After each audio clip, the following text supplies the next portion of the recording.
तो मित्रों, इस वीडियो में हम पढ़ने वाले हैं स्वदेशी मूवमेंट के बारे में कि स्वदेशी मूवमेंट कहाँ पर शुरू हुआ था, किसने शुरू किया था, क्या कारण थे, क्या बैकग्राउंड था इसको शुरू करने का।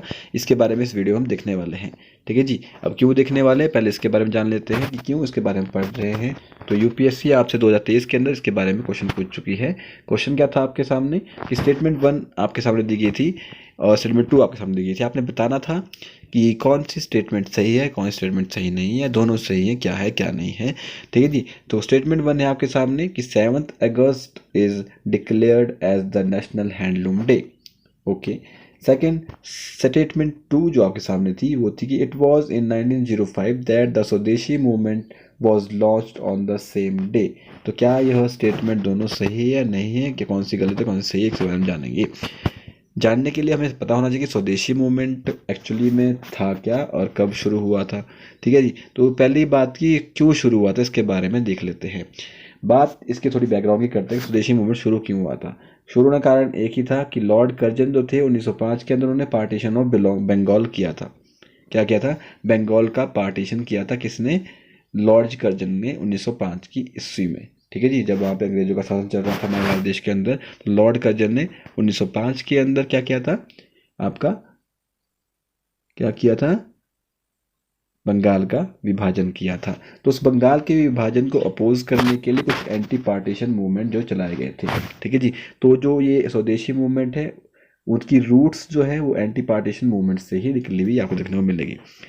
कई एंटी पार्टीशन कैंपेन चलाए गए थे जिनको कि नरमपंथी वालों ने, नरमपंथी शब्द मॉडरेट्स लोगों ने, नॉन मॉडरेट्स जो हमारे क्रांतिकारी थे, उन्होंने गवर्नमेंट के ऊपर प्रेशर एक्सर्ट करने के लिए, ताकि वो प्रेशराइज हो जाए, ताकि वो बंगाल के विभाजन को हम वापस ले, कुछ ऐसी चीज़ें कर लें। ठीक है जी। तो उस पार्टीशन को रोकने के लिए कुछ ऐसा था। उसके लिए क्या किया जाए, एंटी पार्टीशन कैंपेन चलाए गए थे जिसमें उन्होंने किताबडी, संजीबानी और बंगाली जो आपके न्यूज़पेपर थे उनके अंदर क्या किया था, उन्होंने कुछ पेटिशन भी गवर्नमेंट को दिए थे और पब्लिशिंग भी करवाई थी, पब्लिक मीटिंग वगैरह न्यूज़पेपर के अंदर, जिसके आइडिया स्प्रेड किए गए थे। ठीक है जी।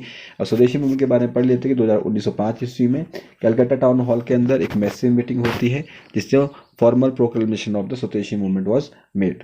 ओके जी।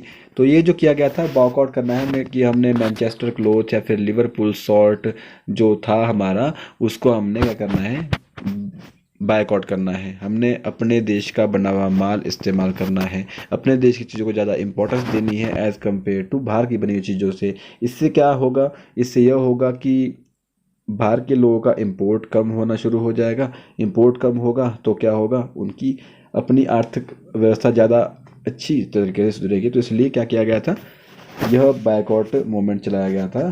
ठीक है जी। स्वदेशी मूवमेंट जो था। ठीक है जी। तो ये जो बहुत अच्छा तरीके से चला। ये पार्टीशन जब भी हुआ था तो अपोजिशन अपोज करने के लिए उसको, तो बंगाल के लोगों ने वंदे मातरम को गाना शुरू कर दिया था। मतलब उसको गा के लोगों ने अपना अपोजिशन बंगाल के विभाजन के प्रति शो ऑफ किया था। ठीक है जी। रविंद्रनाथ टैगोर ने भी अपनी एक और चीज़ कंपोज की थी जिसको हम अमर सोनार बांग्ला के नाम से जानते हैं। ठीक है जी। वो उन्होंने कंपोज की थी। पीपल ने एक दूसरों को, लोगों ने एक दूसरे को राखी बांधकर एक सिंबल ऑफ यूनिटी दर्शाया था कि नहीं, हम सब एक है, हम सब भारतीय एक हैं। ठीक है जी।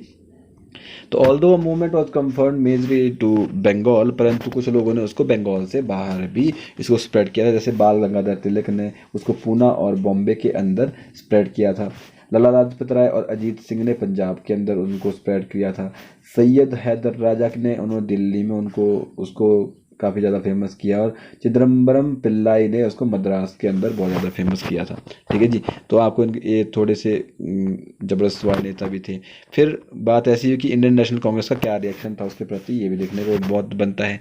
अब 1905 के अंदर जो है इंडियन नेशनल कांग्रेस की मीटिंग होती है। ठीक है जी। तो जिसमें कि रिजॉल्व करते हैं condemn the partition of the belong Bengal. ठीक है जी। तो सपोर्ट करते वो नेशनल मूवमेंट को, इस स्वदेशी मूवमेंट को सपोर्ट करते थे, एंटी पार्टीशन मूवमेंट जो भी था। ठीक है जी। इसको सपोर्ट किया था कांग्रेस वालों ने। ठीक है जी। तो रेडिकल नेशनलिस्ट जो थे, जिसको हम गर्मपंथी वाले बोलते हैं, उग्र स्वभाव वाले जो क्रांतिकारी हमारे पास थे, तो उन्होंने बोला कि हम पार्टीशन ऑफ बंगाल को तो हम मानते ही नहीं है। उसके अलावा कि हम जो है इस मूवमेंट को आउटसाइड ऑफ बंगाल भी स्प्रेड करेंगे, परंतु बायकॉट करने के साथ साथ हम उसके भी बियॉन्ड जाएंगे, ठीक है, मतलब गर्मपंथी वाले नेता जो थे, ठीक है, जैसे बाल गंगाधर तिलक, लाला लाजपत राय और जो भी आपके सामने बिपिन चंद्र पाल जो थे, लाल बाल और पाल तीनों गर्मपंथी के नेता थे, ठीक है। तो इन्होंने ये चीज़ें की थी, परंतु जो कांग्रेस ने है इसको क्या बोला था कि कांग्रेस को मॉडरेट्स के लोग उसको डोमिनेट करते थे। कांग्रेस को आपको पता है कि नरमपंथी वाले लोग थे कांग्रेस, तो ठीक है, तो उन्होंने उस बात को माना ही नहीं, ठीक है जी। उन्होंने बोला कि नहीं जी, हम इसको मतलब इतना ज़्यादा और ज़्यादा बैकआउट के अलावा कुछ और नहीं करेंगे, ठीक है। तो 1906 के अंदर कांग्रेस का सेशन हुआ था कलकत्ता के अंदर, ठीक है, जिसके दादा भाई नौरोजी क्या थे, उसके प्रेसिडेंटशिप जिन्होंने की थी, तो उन्होंने सेल्फ गवर्नमेंट और स्वराज की बात की थी, गोल जो रखा था किसका, इंडियन नेशनल कांग्रेस का, ठीक है जी। तो यहाँ से आपका क्वेश्चन और बनता कि दादा भाई नौरोजी की प्रेसिडेंसी के अंदर ही सेल्फ गवर्नमेंट स्वराज के तौर के ऊपर एक गोल रखा गया था INC का, इंडियन नेशनल कांग्रेस का, कांग्रेस सेशन एट कलकत्ता इन 1906, ठीक है जी। अब रेडिकल नेशनलिस्ट की जो इससे बहुत ज़्यादा बढ़ावा हुआ था, जैसे एक्सट्रीमिस्ट थे जो थे, जिसको हम गर्म दल बोलते हैं, ठीक है जी। तो जो ये थे, इन्होंने स्वदेशी मूवमेंट को बंगाल के अंदर तो डोमिनेट किया ही किया, परंतु उन्होंने ईरा ऑफ पैशनेट नेशनलिस्ट भी या इसको कहा जाता है। क्यों? क्योंकि 1905 से लेकर 1908 तक बहुत ज़्यादा नेशनलिस्ट पैदा हुए थे। जैसे लाल बाल और पाल की मैंने आपके सामने बात की थी, लाला लाजपत राय, बाल गंगाधर तिलक और बिपिन चंद्र पाल, ठीक है जी, ये इंपॉर्टेंट लीडर थे इस रेडिकल ग्रुप के, ठीक है जी। ओके, तो रीज़न क्या था? सबका सेम ही था कि जब failure of the moderate led जो था स्वदेशी मूवमेंट, ठीक है जी। ओके, क्या क्यों इतने सारे एक्सट्रीमिस्ट पैदा हुए थे, रेडिकल इतने से क्यों? क्योंकि मॉडरेट्स की वजह से जो स्वदेशी मूवमेंट था, ठीक है, वो फेल हो गया था, ठीक है जी। दूसरा, divisive tactics of the government of east Bengal and west Bengal. तीसरा क्या था?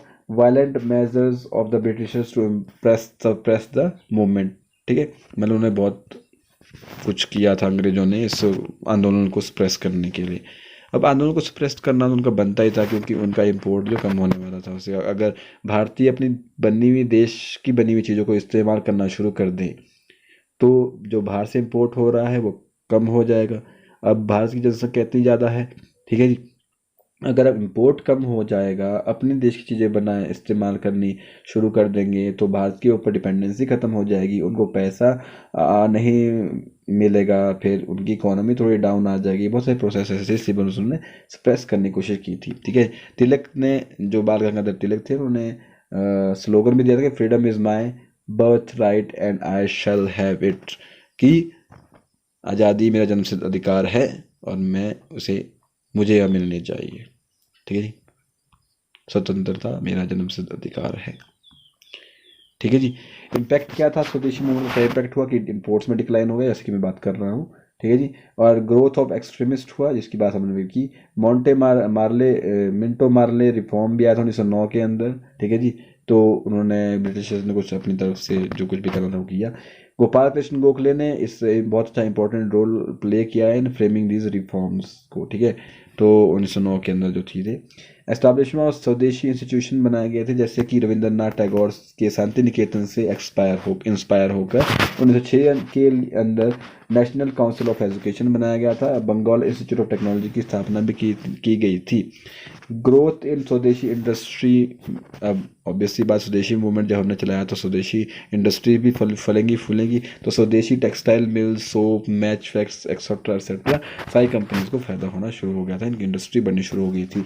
अब boycott of buyer and seller, की बाहर से जो इंपोर्ट करके लाते थे उस चीज़ को बायकॉट करना शुरू कर दिया गया था, और खरीदना भी उनको भी बायकॉट किया गया था, ठीक है जी। तो ये था हमारा स्वदेशी मूवमेंट। अब हम क्वेश्चन को अटेम्प्ट करते हैं कि 7 August is declared as a national home handloom day. क्यों? क्योंकि 1905 के अंदर क्या किया गया था? स्वदेशी मूवमेंट स्टार्ट किया गया था। तो 7 अगस्त 1905 के अंदर ये स्वदेशी मूवमेंट शुरू हुआ था, इसलिए स्टेटमेंट सही है, ऊपला भी दोनों। तो answer will be A. Hope so आपने स्वदेशी मूवमेंट के बारे में जानकारी अच्छे से ली होगी। मिलते हैं नेक्स्ट वीडियो में, तब तक के लिए जय हिंद, जय भारत।